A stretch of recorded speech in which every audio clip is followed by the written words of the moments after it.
Cerita mempersembahkan Sabda Pandita Ratu.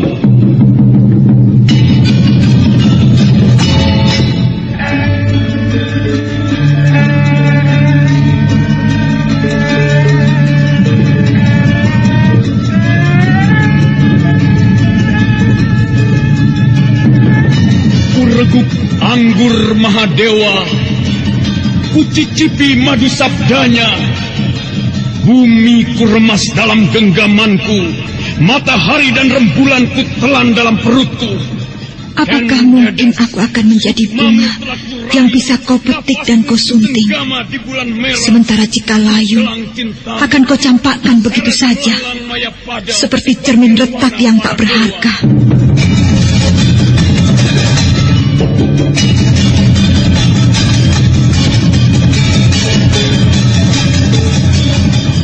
Sabda Pandita Ratu, sebuah kisah penuh dilema, tragedi cinta anak manusia, perebutan tahta, mabuk harta dan duniawi, serta silaunya kehormatan, di mana keangkara murkaan merajalela karena dendam yang membara.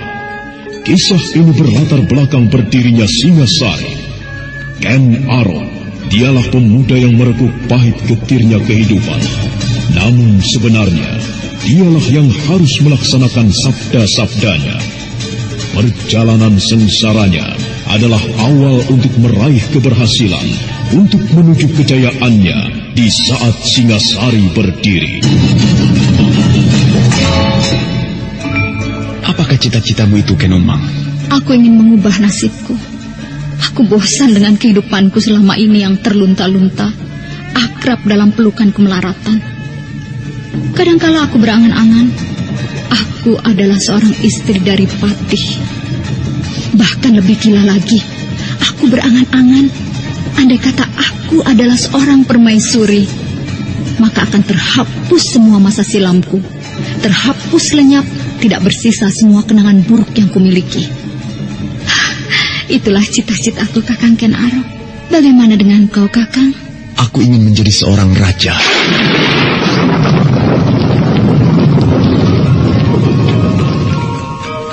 Sabda Pandita Ratu. Naskah ditulis oleh Pondra Swasti Langit, diolah oleh Agung Bahrodi, didukung oleh artis-artis terkemuka Ferry Fadli, Eli Ermawati, M. Abud, Ivone Rose, dan lain-lain. Teknik dan montase Ibing Arifin, dengan sutradara Dian Pertiwi.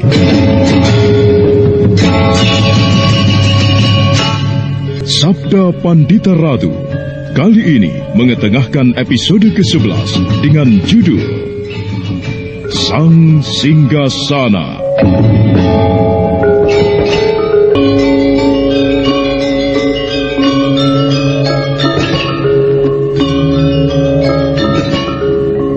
Dalam seri ke-317 ini, dengan para pemain, Aris sebagai Pragolapati, M. Abud sebagai Ken Arok, Edi Dosa sebagai Kebo Ijo, Untung sebagai Jayeng Sonto, Joko sebagai Sontopati, dibantu oleh Yoko dan Kristina, dan Asdi Suhastra, pengantar cerita.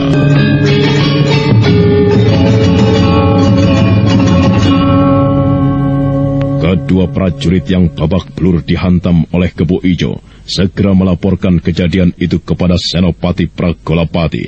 Tetapi dia tidak dapat segera melaporkannya karena ditahan oleh prajurit penjaga regol. Sementara itu di dalam kamar, Senopati Pragolapati sedang bersendak gurau dengan seseorang. Bisa-bisanya Kakang mengatakan begitu. Kau tidak percaya? Aku sudah bersuami, Kakang Senopati. Kau telah bersuami. Tetapi pada kenyataannya saat ini kau berada di sini. Kita ulang lagi. Kakang. Kakang Senopati. Siapa yang mengganggu itu?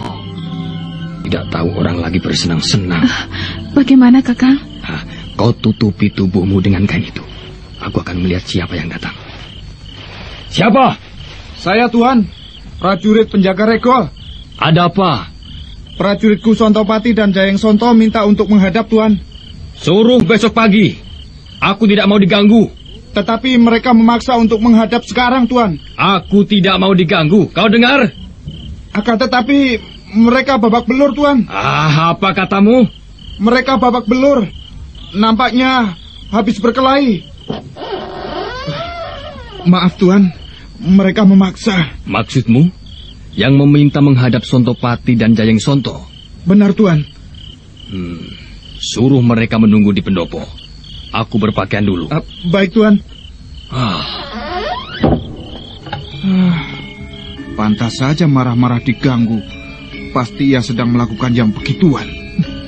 Perempuan mana lagi yang diselundupkan lewat pintu belakang? Dasar.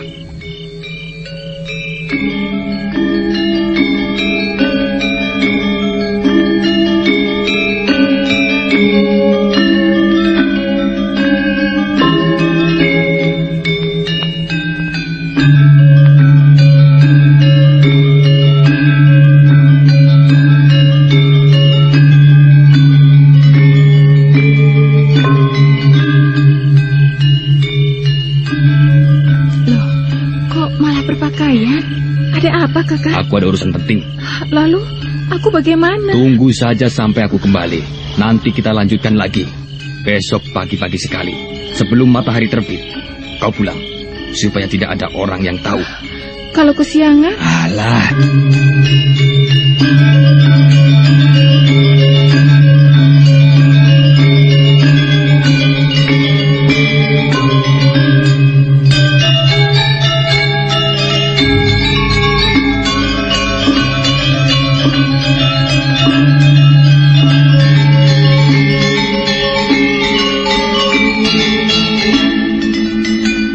Kami berdua yang menghadap, Tuan. Aku tahu.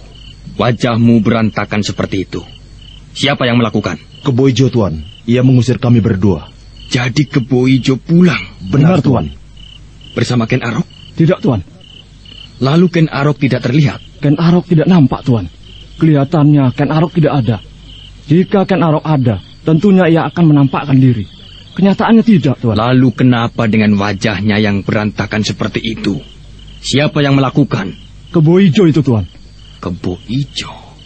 Apa kalian tidak melawan? Sudah, Tuan Senopati. Kami sudah melawan. Ternyata Kebo Ijo memiliki kemampuan yang tinggi. Bukan lawan kami. Bodoh. Kita ke sana sekarang. Aku ingin melihat apa yang dilakukannya.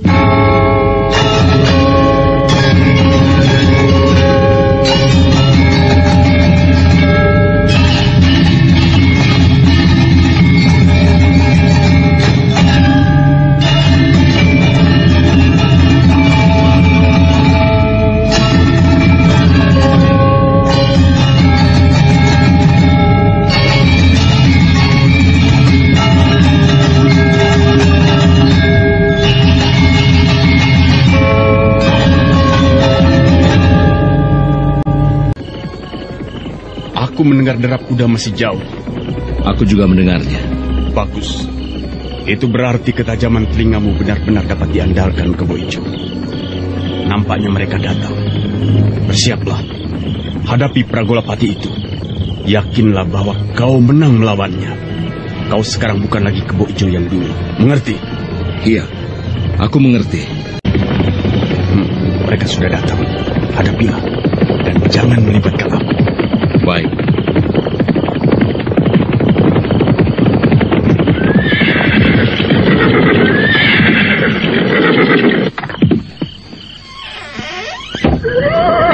Selamat malam, Tuan Senopati.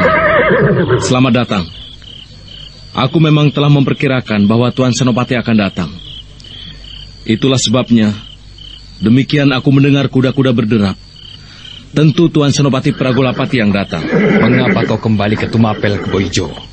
Sebuah pertanyaan yang aneh, Tuan Senopati. Aku mempunyai rumah di sini. Aku dilahirkan di sini. Mengapa Tuan mempersoalkan aku yang kembali ke Tumapel, seolah aku tidak mempunyai hak hidup di sini? Itu aneh sekali, Tuan. Mana Ken Arok? Mana? Tuan menanyakan Ken Arok? Ya. Tuan benar-benar menanyakan Ken Arok? Mana dia? Mengapa kau tertawa, Kebo Ijo? Tidak apa-apa. Aku hanya sekedar ingin tertawa, Tuan. Akan tetapi, jika Tuan ingin menanyakan Ken Arok, Ken Arok tidak bersamaku. Ken Arok berada di Kediri, dan aku pulang sendiri. Jika Tuan merasa segan pada Ken Arok, buang saja perasaan itu. Karena Ken Arok memang tidak ada. Untuk apa aku harus merasa segan kepada Ken Arok? Syukurlah jika demikian. Kebo Ijo, dengar. Kau tidak boleh kembali lagi ke Tumapel. Tumapel tidak bisa ketempatan orang macam kau. Aneh sekali. Aturan macam apa itu, Tuan? Tuan yang membuat aturan sendiri? Apa kesalahanku, Tuan? Tuan bisa membuat aturan seperti itu. Aku berada di rumahku sendiri. Aku tidak tinggal di rumah Tuan. Bahkan Tuan telah memerintahkan 2 orang prajurit itu untuk merampok rumahku. Nah, apa artinya itu? Mereka tidak merampok rumahmu. Kau sudah tidak berhak tinggal di bumi Tumapel. Rumah ini rumah tidak bertuan. Adalah lumrah dan tidak salah jika ada orang lain yang akan memanfaatkan rumah ini. Tidak aku membuat kekerasan terhadapmu. Pergilah sekarang juga. Tidak bisa. Dengan tegas Kebo Ijo menolak perintah Senopati Pragolapati yang dianggap aneh itu. Senopati Pragolapati di dalam hati sebenarnya merasa bimbang oleh sebuah pertanyaan. Benarkah Ken Arok berada di Kediri seperti yang dikatakan oleh Kebo Ijo? Atau justru berada di dalam rumah itu? Kau tidak lagi mau mendengar kata-kataku, Kebo Ijo? Sayang sekali, Tuan. Saya merasa berada di pihak yang benar. Dan saya harus mempertahankan apa yang saya anggap benar. Saya adalah pewaris rumah ini. Saya terima dari orang tua saya. Orang bodoh pun tahu jika Tuan sebenarnya tidak bisa berbuat seperti itu. Orang bodoh tidak tahu, Kebo Ijo, bahwa persoalannya tidak sesederhana yang mereka lihat. Bahwa kau adalah orang-orang yang membahayakan Tumapel. Itulah sebabnya orang semacam kau tidak punya hak untuk tinggal di Tumapel. Tuan hanya membenarkan pendapat Tuan sendiri. Jadi bagaimana sikapmu? Aku justru tidak bisa menerima perlakuan Tuan yang semena-mena itu. Aku akan menggugat Tuan. Aku akan menghadap aku melaporkan apa yang Tuan perbuat. Kau pikir aku akan mendengar kata-katamu, Kebo Ijo? Sejauh ini, aku belum cacat pendengarannya. Tentu akan mendengar. Kau pikir aku akan memihak kepadamu? Aku tidak akan memihak kepada siapapun. Kepadaku juga tidak, kecuali kepada apa yang disebut kebenaran. Aku tidak akan berpihak kepadamu. Apa yang aku lakukan ini justru atas restu aku. Jika benar aku merestui, tentunya aku bisa menggugat ke tataran yang lebih tinggi. Ke Kediri misalnya. Aku tidak menyangka jika kau berani berkata seperti itu, Kebo Ijo. Aku tidak mengira kau berani pula kepadaku. Berani menghadapi aku, Tunggul Ametung. Itu terlalu berlebihan, Tuan. Aku tentu tidak berani kepada Tuan. Siapa yang tidak pernah mendengar kedikdayaan Senopati Pragolapati? Bagaimana mungkin Kebo Ijo akan berani? Saya tidak punya keberanian itu, Tuan. Jika saya menjadi berani, karena Tuan menyentuh persoalan yang paling rawan bagi saya, yaitu tanah warisan. Saya tidak akan membiarkan orang lain menjamah tanah warisan saya dengan cara yang tidak masuk akal itu. Apakah sebenarnya kau berani bersikap demikian karena ada orang lain yang harapkan bantumu? Aku tidak perlu meminta bantuan kepada orang lain. Jika Tuan memaksa akan merampas rumah saya dengan alasan yang tidak masuk akal dan mengada-ada itu, aku mempertahankan. Sontopati, Jayeng Sonto, kita tinggalkan tempat ini. Ayo.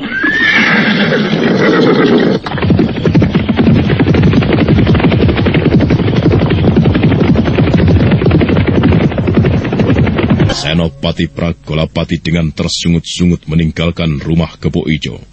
Dia sangat geram dengan Kebo Ijo yang membantah perkataannya. Sepeninggal Senopati Pragolapati, Ken Arok muncul. Aneh, kenapa Senopati itu justru bersikap demikian, Ken Arok? Tentu ada yang menjadi pertimbangannya. Dia takut jika di belakangku ada kau? Sayang. Sayang bagaimana? Aku berharap ia akan marah kepadamu. Dan aku berharap kau akan menunjukkan siapa kau sebenarnya. Kebo Ijo yang tidak lagi bisa diremehkan. Agaknya benar. Ia takut mempertimbangkan di belakangmu ada aku.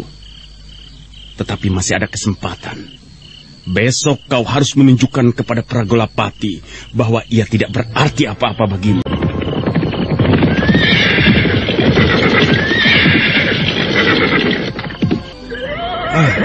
Mengapa kalian mengikuti aku? Saya... Mengapa kalian masih saja mengikuti aku? Bagaimana dengan kami berdua, Tuan? Menurutmu apakah yang harus aku lakukan terhadap kalian berdua? Merawat kalian? Membasuh luka-luka kalian? Pergilah kalian. Aku tidak mau diganggu urusan diri kalian sendiri.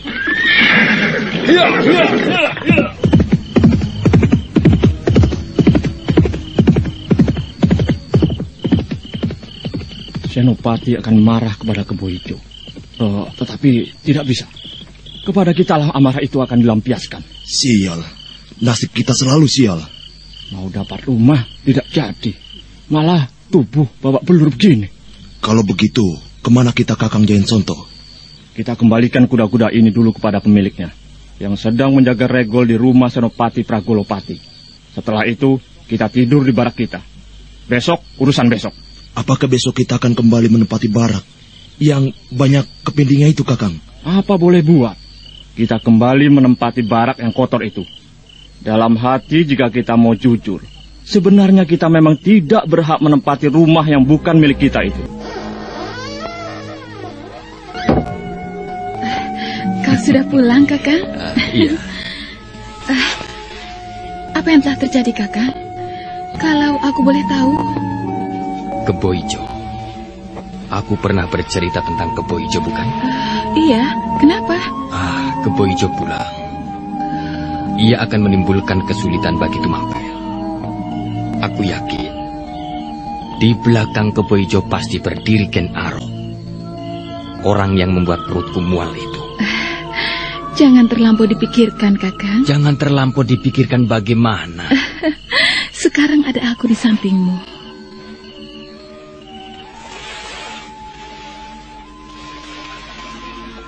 Demikianlah Pragolapati kembali melanjutkan berenang dengan perempuan yang bukan haknya. Nafsu telah mengantarkan mereka sampai di tengah lautan yang berombak paling ganas, di mana badai deras, di mana petir menggelegar bersaut-sautan. Sepagi ini kau sudah menghadap kepadaku, Pragolapati? Ampun, tuanku. Hamba akan mengaturkan sesuatu yang sangat penting. Soal apa? Kebo Ijo, tuanku. Kebo Ijo? Kebo Ijo adalah teman Ken Arok, jika tuanku lupa. Aku bukan pelupa, Pragolapati. Aku ingat siapa Kebo Ijo. Kenapa dengannya? Ya, semalam Kebo Ijo pulang, tuanku. Hamba mencemaskan keadaan yang mungkin berkembang ke arah tidak baik. Hamba khawatir Ken Arok juga kembali ke Tumapel. Ken Arok. Ia debu di mataku, mengganggu sekali. Itulah, tuanku. Apakah kau yakin bahwa Ken Arok telah kembali ke Tumapel lagi? Kebo Ijo memang menyangkal pertanyaan hamba mengenai hal itu. Namun hamba tidak percaya. Kebo Ijo terlampau berani membantah kata-kata hamba. Hamba tidak yakin jika Kebo Ijo berdiri sendiri. Hamba menduga Ken Arok berada di belakangnya, tuanku. Lalu bagaimana menurutmu? Tuanku, Ken Arok adalah seorang pemuda yang aneh, yang memiliki ilmu kanuragan yang tinggi. Bahkan sangat tinggi, tuanku. Hanya seorang yang bisa mengimbanginya. Tuanku sendiri tahu siapa orangnya. Ia kakak iparku Kameswara. Sayang sekali ia orang yang tidak kalah aneh. Kakang Kameswara tidak menaruh minat sama sekali, meskipun aku memberikan jabatan yang tinggi di Tumapel ini. Ia bahkan pergi tanpa pamit. Hanya Permaisuri yang tahu. Sayang. Ya, sayang. Terserah kepadamu, Pragolapati. Jika kau merasa tidak akan mampu memenangkan melawan Ken Arok, mungkin kau bisa menggunakan cara yang lain. Cara yang lebih halus untuk menyingkirkan Ken Arok dari Tumapel. Coba, renungkanlah sebuah cara itu. Baiklah, tuanku. Bagaimana dengan pendadaran yang akan dilakukan pada pagi hari ini? Pendadaran penerimaan prajurit telah siap, tuanku. Segala sesuatunya telah dirancang baik. Aku akan menghadiri acara itu dengan Prameswari Ken Dedes. Siapkan segala sesuatunya. Baik, tuanku. Matahari bersinar dengan terang benderang, cahayanya menyilaukan. Di alun-alun Tumapel telah ditumpahi sedemikian banyak orang yang ingin menyaksikan pendadaran prajurit baru. Beberapa calon prajurit akan mengalami penyaringan kemampuan kanuragan. Untuk nantinya, bagi mereka yang mampu, akan mendapatkan kesempatan mengabdi kepada Tumapel, menjadi prajurit, sebuah jabatan yang pada umumnya didamba-dambakan oleh para pemuda. Dan di antara para penonton yang menyaksikan, terlihat seorang pemuda dengan rambut aut-autan tidak terawat. Wajahnya tidak terlihat jelas karena dibayangi oleh caping yang lebar. Jika orang memperhatikan dengan seksama wajah pemuda itu, orang tentu akan merasa jijik melihat beberapa borok yang menempel di pipi. Wajah pemuda itu sendiri sangat kotor. Dan di sebelahnya berdiri pula dengan tegap seorang pemuda berdada bidang. Dia adalah Kebo Ijo. Aku tidak mengira pendadaran ini akan seramai ini, Ken Arok. Apakah pada tahun sebelumnya tidak seramai ini? Pendadaran yang dilangsungkan tahun lalu tidak seramai kali ini. Apa yang kau perhatikan? Kau lihat permaisuri? Ya, permaisuri memang cantik jelita. Siapa yang mengira orang yang secantik seperti itu hanya berasal dari sebuah desa kecil yang disebut Panawijen. Sebuah kecantikan yang maha sempurna. Pantas aku tergila-gila padanya. Pantas pula kau kehilangan akal karenanya. Ia hamil. Apa? Ia hamil. Sempurnalah seorang perempuan jika ia mampu hamil. Bisa memberikan keturunan pada suaminya. Kau marah bukan kau yang mestinya memberikan benih itu padanya? Ia tidak berhak. Dan aku akan mengambil hakku.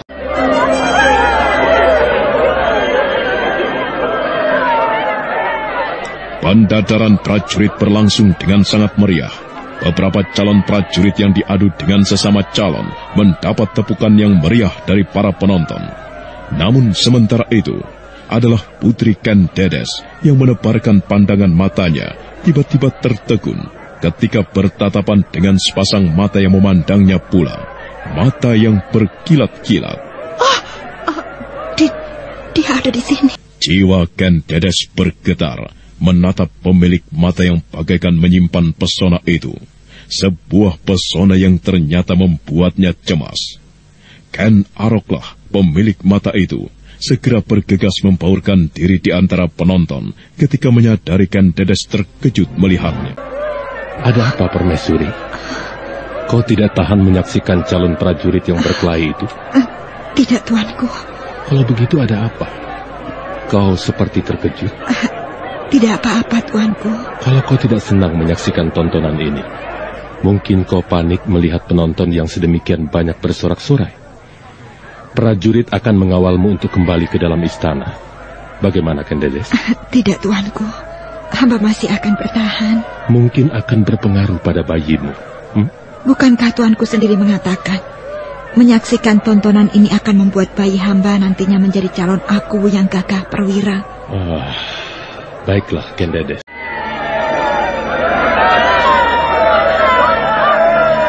Apakah ada yang mengenalimu? Iya. Siapa? Permaisuri Ken Dedes. Apa iya? Bagaimana ia bisa mengenalimu? Dandanmu saja seperti itu. Aku sendiri, kalau tidak menyaksikan caramu menyamar, aku tidak akan mengenali kau sebagai Ken Arok. Ken Dedes terkejut memandangku. Aku yakin itu. Ya, mungkin Tuan Putri itu bisa mengenali baumu. Kita berbaur dengan orang-orang itu. Ayo. Saudara-saudara, kita semuanya telah menyaksikan pendadaran tingkat pertama, yang ternyata hasilnya cukup menggembirakan. Sekarang telah terpilih 10 orang pemuda yang terangginas terampil dalam olah yuda. 10 orang ini oleh Akuwu dinyatakan diterima menjadi prajurit Tumapel yang baru. Oh, tenang saudara.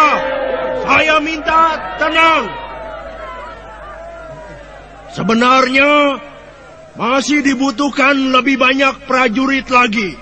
Oleh karena itu, kepada para calon prajurit yang baru saja tersisih, masih diberi kesempatan untuk mematangkan diri lagi. Kepada mereka masih diberi kesempatan untuk mengikuti pendadaran pada pekan depan. Nah, saudara-saudara, tibalah kini saatnya. Atas perkenaan Akuwu, kita lanjutkan acara berikutnya, yaitu pemilihan atas yang terbaik dari para calon prajurit kali ini. Berikut ini adalah sodokan di atas kuda.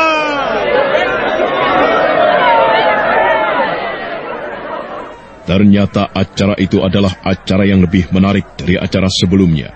Beberapa prajurit segera menyiapkan 10 ekor kuda yang akan dipergunakan pendadaran. Masing-masing calon prajurit telah berada di atas kudanya dan telah memegang tombak panjang. Mereka akan menyerang sasaran yang berupa orang-orangan yang bisa digerakkan dengan tali. Siapa mampu menyerangnya dengan tepat, dengan berkuda dengan cepat, mereka akan mendapatkan nilai yang paling tinggi.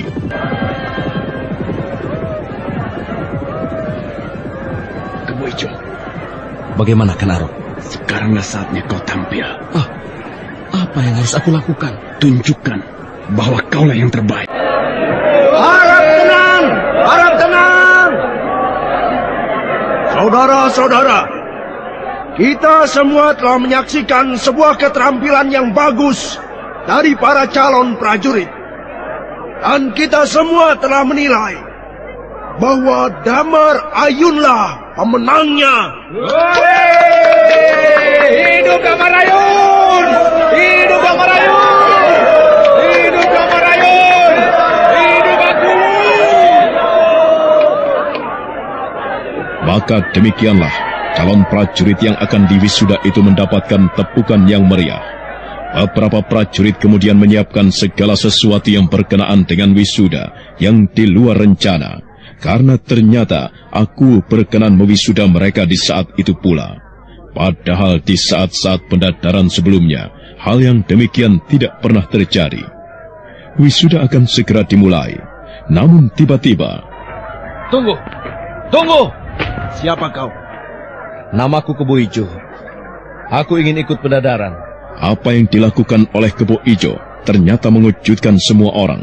Penonton yang menyaksikan tiba-tiba terdiam, seolah tersihir. Di antara mereka yang mengenal Kebo Ijo, bahkan bertanya-tanya dalam hati, apa sebenarnya yang diingini oleh Kebo Ijo. Namun beberapa orang lain lagi justru merasa gembira karena akan menyaksikan sebuah tontonan yang tidak kalah menarik.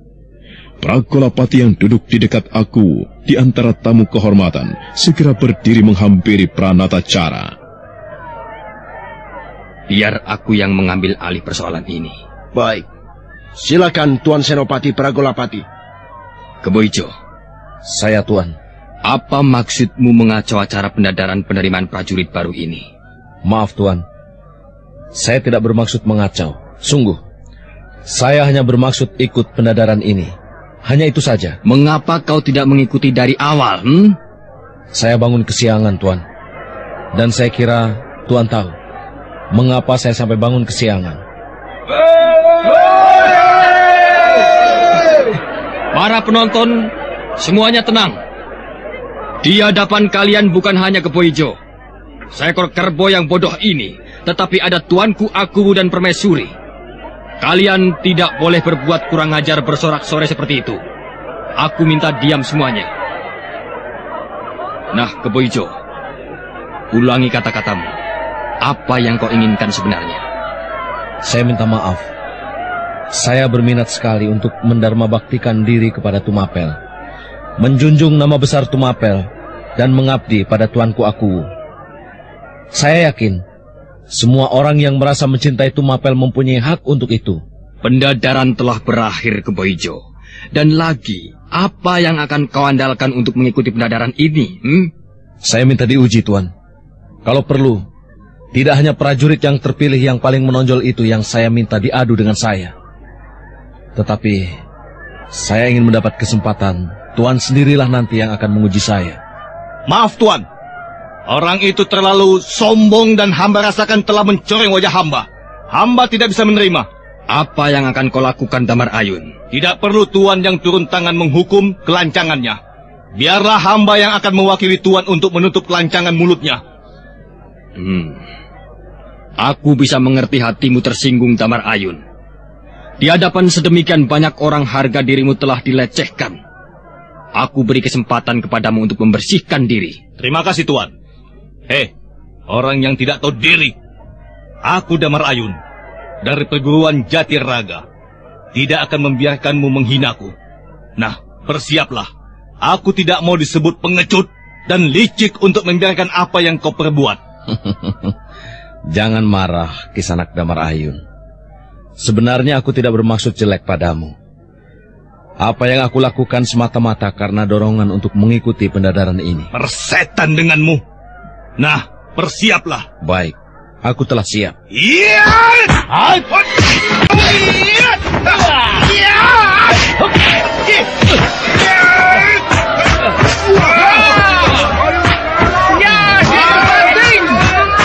Begitu mudahnya. Berdebah. Curang kau. Bukan aku yang curang. Kaulah yang ceroboh. Aku bunuh kau. Iya. Kau mencabut pedang. Sudahkah kau pertimbangkan hal itu baik-baik, Kisanak Damar Ayun? Persetan denganmu. Matilah kau di tanganku.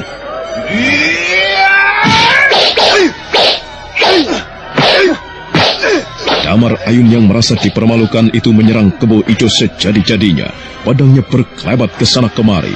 Namun dengan tidak kalah tangkasnya, Kebo Ijo berloncatan menghindar. Penonton terkesima, tertegun di tempatnya.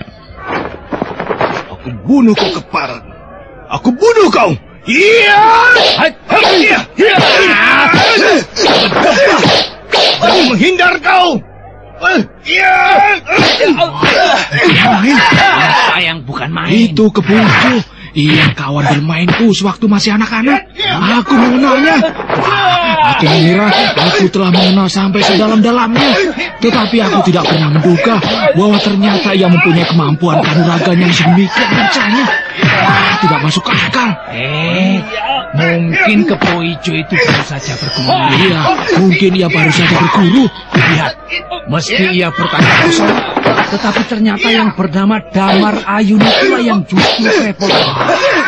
Kebo, sungguh aku tidak mengira ia akan sedasar itu.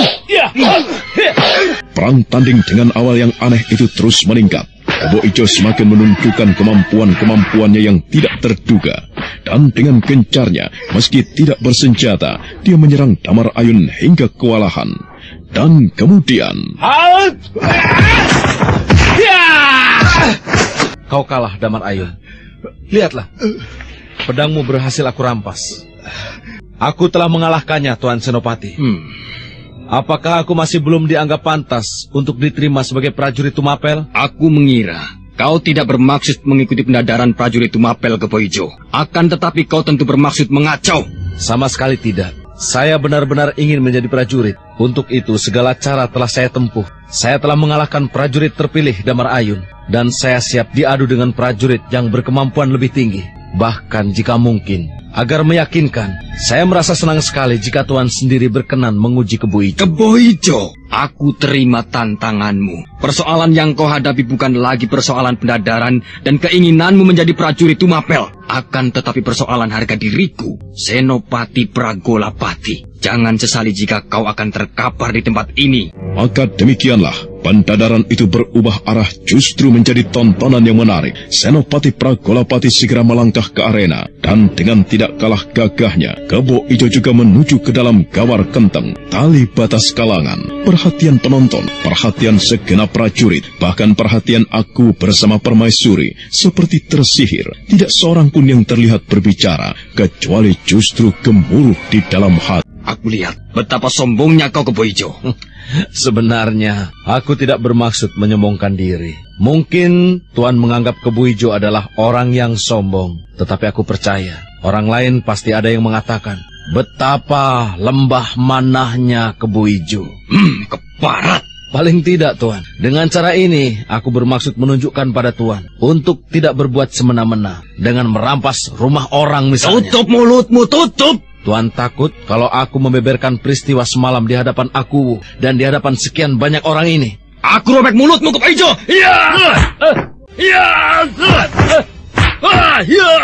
Rasakan ini! Pecah kepalamu, Kebo Ijo! Mengumbar kesombongan di hadapanku. Aku bunuh kau pengacau!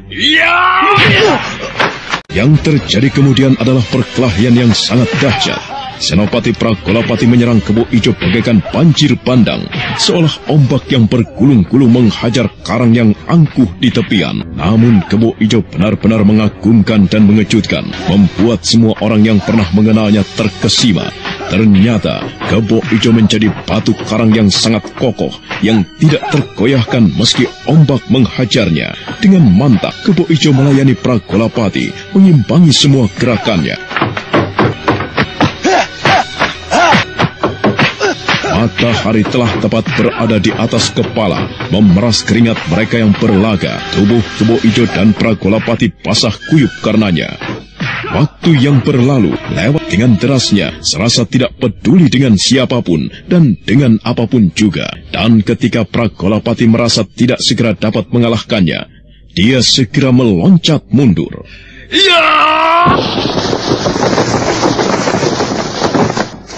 Berdebah keparat kau, Kebo Ijo. Sombong kau merasa bisa mengimbangi Senopati Pragolapati kau, ha? Paling tidak, saya bisa menunjukkan pada siapapun bahwa saya pantas menjadi prajurit. Keparat! Tumapel tidak membutuhkan orang semacam kau. Lihatlah. Inilah keris Kiai Sambang. Jika kau mampu menghadapinya, kau bisa mengalahkan Pragolapati. Tibalah saatnya, Kebo Ijo, untuk menggunakan kerismu yang dahsyat buatan Empu Gandring itu. Tunjukkan kepada Pragolapati betapa kerisnya itu tidak berarti apa-apa baginya. Senopati Pragolapati mengangkat kerisnya tinggi-tinggi. Sebuah keris yang tanpa eluk, namun mempunyai pamor yang tajam. Warnanya yang kehitam-hitaman dapat diyakini bahwa setiap sentuhannya tentu akan berakibat kematian. Tetapi Kebo Ijo mencabut kerisnya pula. Keris yang dipegang Kebo Ijo ternyata keris yang berpamor gelap, bahkan sangat berkesan sangar. Senopati Pragolapati berdesir memandang keris yang mempunyai pesona aneh itu. Tetapi Pragolapati sudah bermata gelap. Secepat kilat dia meloncat, dan bersamaan itu pula Kebo Ijo menyongsongnya.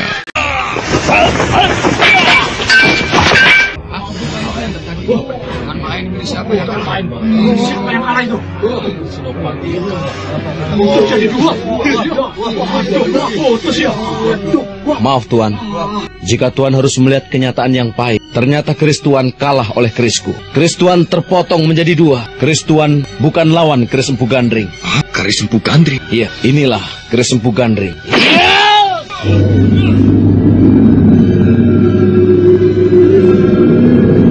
Lagi pesona kekaguman atas keris Empu Gandring itu berakhir, Kebo Ijo tiba-tiba meloncat dengan cepat ke arah pohon gurdo.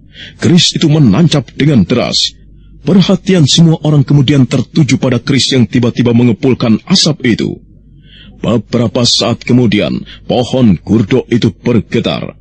Akibat dari perbuatan Kebo Ijo benar-benar luar biasa. Keris yang dipegangnya ternyata benar-benar keris yang aneh dan mengerikan. Tidaklah aneh karena keris itu dibuat dari logam yang jatuh dari langit, yang pernah menelan korban tidak terhitung jumlahnya di kawasan Semenanjung Sembulungan dan sekitar Teluk Pangpang.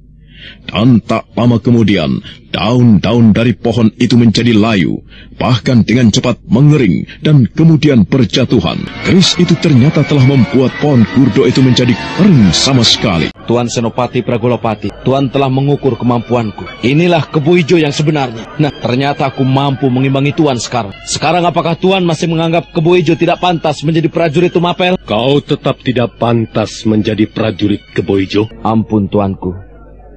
Hamba mohon ampun. Hamba sama sekali tidak bermaksud menyombongkan diri. Hamba ingin menunjukkan kemampuan yang hamba miliki, bahwa hamba memang benar-benar pantas menjadi prajurit. Kau tetap tidak pantas menjadi prajurit. Prajurit bukan sekedar diukur dari kemampuan berkelahi atau olah bela diri dan kemampuan kanuragan, tetapi juga perilaku Kebo Ijo. Dan perilakumu sama sekali tidak sesuai untuk menjadi prajurit.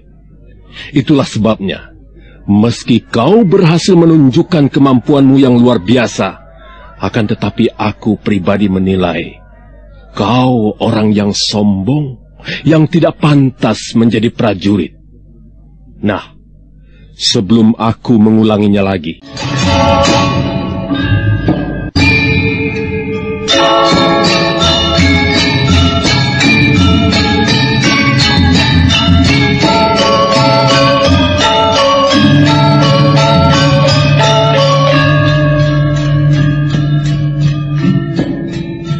pergi kau Kebo Ijo. Jangan pamerkan ilmu yang kau miliki di hadapanku. Aku tidak merasa terpesona dan bagiku kau tidak berguna. Cepat pergi. Pranatacara. Hamba tuanku. Lanjutkan acara yang telah kau susun. Mereka yang telah lulus dalam pendadaran tetap akan aku wisuda sekarang juga. Baik tuanku.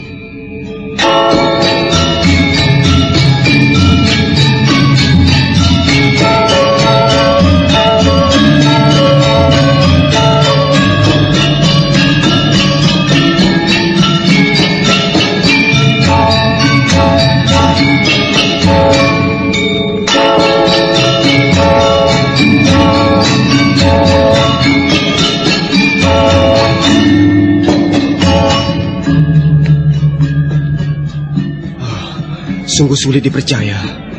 Dalam beberapa tahun ini, aku bergaul dengan Kebo Ijo. Aku mengenal siapa dia. Sungguh, ia sering bertandang ke rumahku. Ia bahkan pernah juga berhutang uang kepadaku. Bahkan aku pernah memarahinya karena ia terlambat membayar hutang kepadaku. Tetapi ternyata, sekaranglah aku melihat siapa Kebo Ijo yang sebenarnya. Kebo Ijo dapat mengimbangi Senopati Pragolapati. Benar-benar membuatku kaget dan sulit untuk dipercaya. Kebo Ijo dapat mengimbangi Senopati Pragolapati. Bayangkan. Berarti Kebo Ijo itu memang pantas menjadi seorang senopati. Aku bukan saja kagum kepada Kebo Ijo. Maksudmu? Begini, aku justru kagum kepada kerisnya. Meski barang sedikit aku mengerti seluk-beluk Wesiaji. Aku tahu betul keris yang dimiliki oleh Kebo Ijo tadi adalah keris yang sangat dahsyat.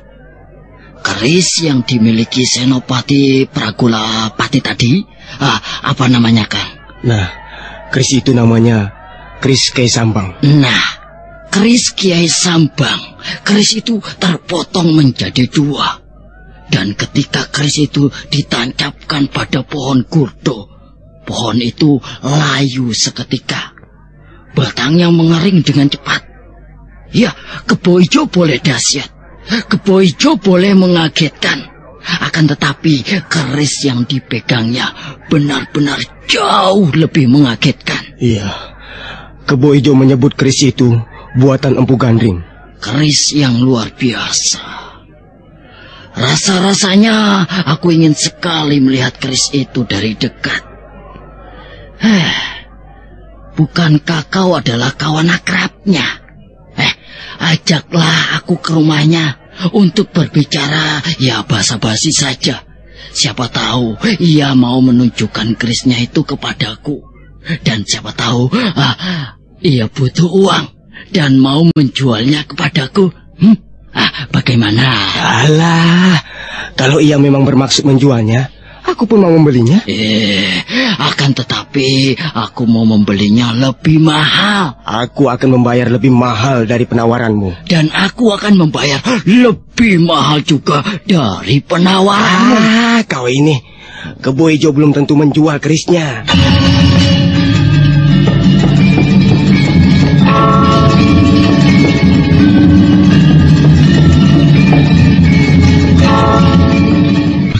penuh dengan bumbu-bumbu, sehingga ceritanya berkembang lebih dahsyat dari keadaan yang sebenarnya. Dan sebaliknya, betapa sakit hatinya Senopati Pragolapati yang merasa telah dilecehkan di hadapan sedemikian banyak orang. Hatinya serasa terbakar hangus. Masih terbayang-bayang di kelopak matanya bagaimana Kebo Ijo mempermalukannya di hadapan aku dan permaisurinya. Tidak ada hal yang lain yang patut dilakukan kecuali dengan membalasnya.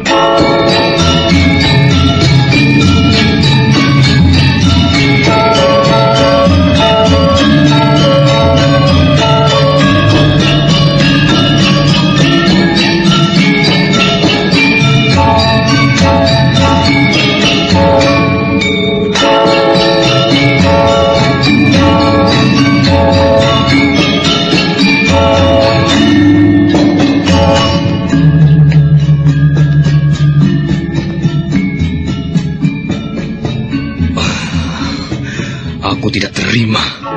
Aku tidak bisa menerima perlakuannya yang telah menghinaku seperti itu. Aku tidak bisa menerima wajahku dibelejeti seperti ini. Aku tidak bisa menerima. Tidak bisa. Kau akan mendapatkan balasan yang lebih mengerikan, Kebo Ijo. Akan tiba giliranmu kelak. Wajahmu yang akan kubeset, kupermalukan di hadapan orang banyak. Kebo Ijo. Kebo Ijo, kau akan merasakan panasnya api neraka. Kau akan merasakan pembalasan yang paling menyakitkan dari segala biang rasa sakit.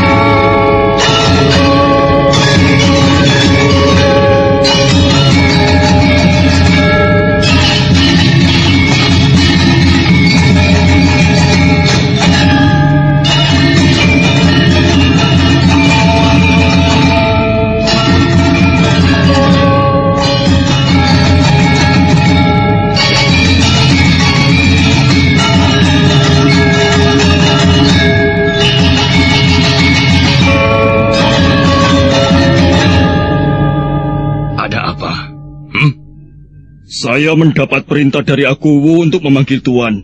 Tuan Senopati diminta menghadap sekarang juga di istana. Baik.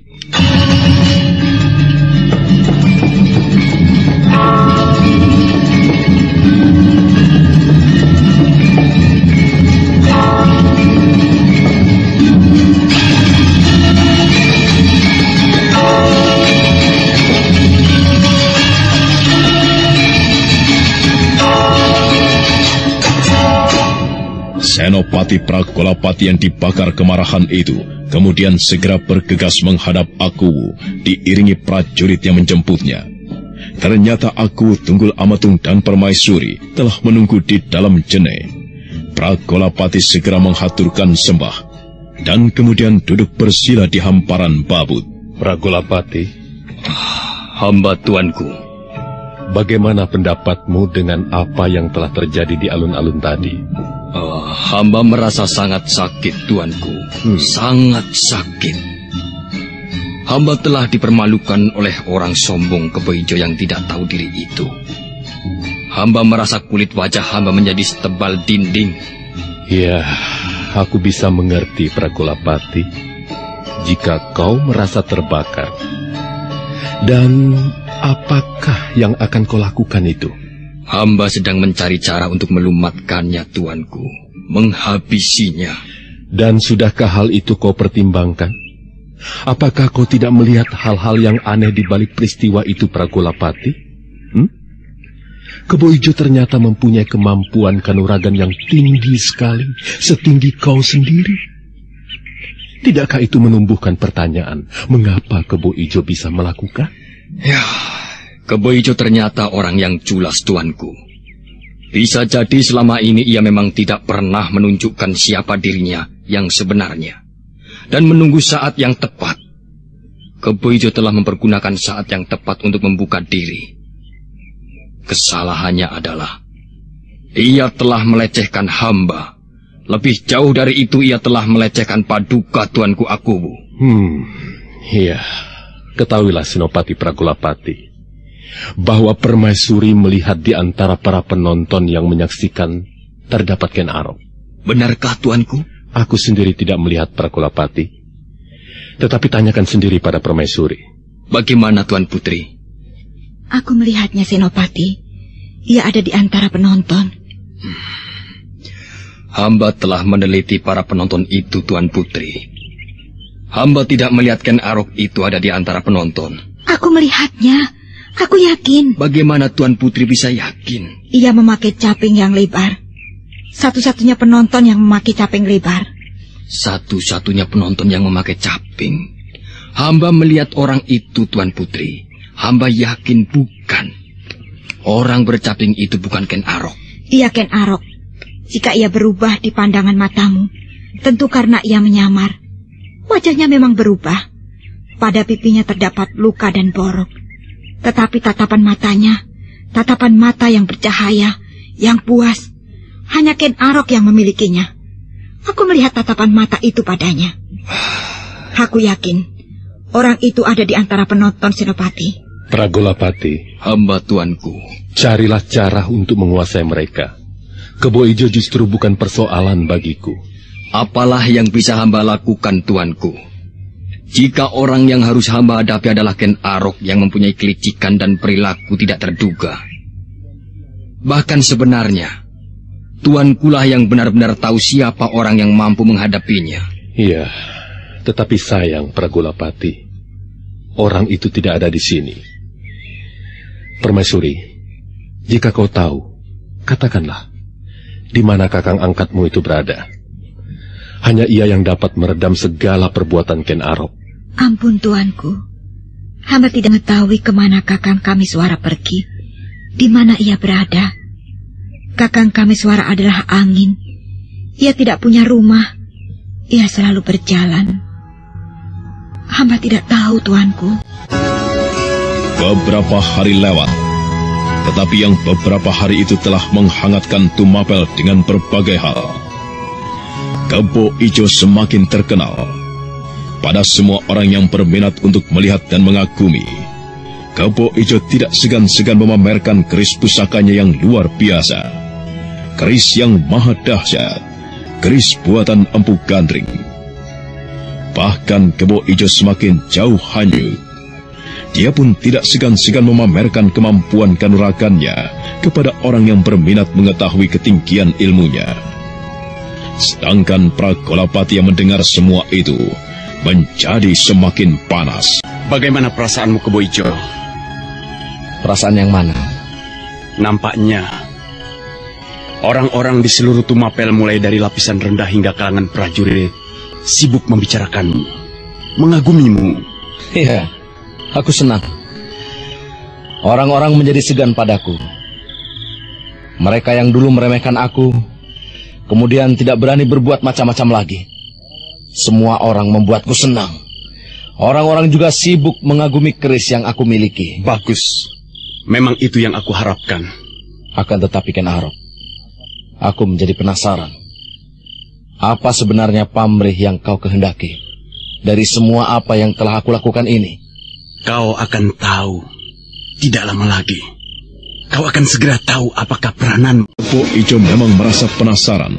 Sejauh ini namanya telah melambung tinggi.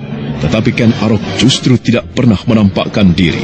Dia bersembunyi dan terus bersembunyi, seolah ada sesuatu yang dirahasiakan. Nah, bagaimana kisah selanjutnya? Saudara pendengar, silahkan mengikuti kelanjutan kisah ini dalam seri berikutnya. Sampai jumpa.